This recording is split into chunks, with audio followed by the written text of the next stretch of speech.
თუ შეხვედრილ ხართ ადამიანს, რომელსაც ყველა საკეტის გაღება შეუძლია, ყველა ქალის გულის მოგება, თან მეფოკუსია, აკრობატია და ცხოველების მწვრთნელი.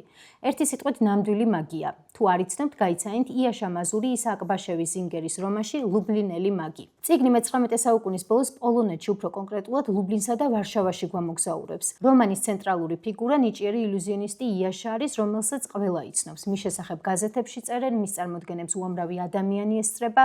ლუბლინში ის ერთგულ მეუღლე ესთერთან ერთად ცხოვრობს, თუმცა თავად ერთგულებითვე არ პასუხობს ცოლს და კიდევ რამდენიმე ქალთან აქვს სასიყვარულო ურთიერთობა. თითოეული ეს ურთიერთობა მის ცხოვრებაში გარდამტეხ როლს თამაშობს. თუმცა ეს წიგნი არც სასიყვარულო ურთიერთობებზეა და რეალურად არც ჯადოქრობაზეა. უფრო მნიშვნელოვან თემას ეხება, ეს არის მორალური კრიზისი, ადამიანის შინაგანი გარდაქმნა. როგორ შეიძლება ადამიანი უკიდურეს მდგომარეობამდე, დანაშაულის ჩადენის სურვილამდე მივიდეს, შემდეგ კი მისგან გასათავისუფლებლად სრულიად ასკეტური ცხოვრების გზა აირჩიოს. ეს წიგნი პროცესია და აი ამ პროცესის გადმოსაცემად ერთი ფრაზა მომეწონა განსაკუთრებით ამჟავებულ რძიანი ნავი ფსკერისკენ წავიდა.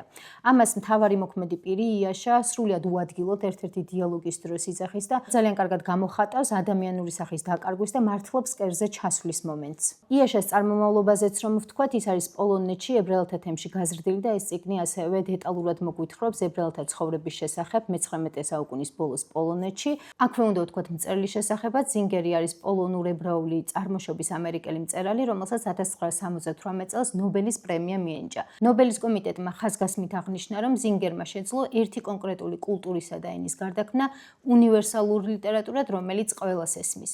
წიგნი გამოსცა სულაკაურის გამომცემლობამ, ანა ჭაბაშვილი არის მთარგმნელი და გირჩევთ, რომ წაიკითხოთ. მით უმეტეს ზაფხული მოდის, ზაფხულის საკითხავად შეერჩიოთ და მე დარწმუნებული ვარ, რომ ეს არის რომანი, როგორიც ბევრი ნამდვილად არ წაგიკითხავთ.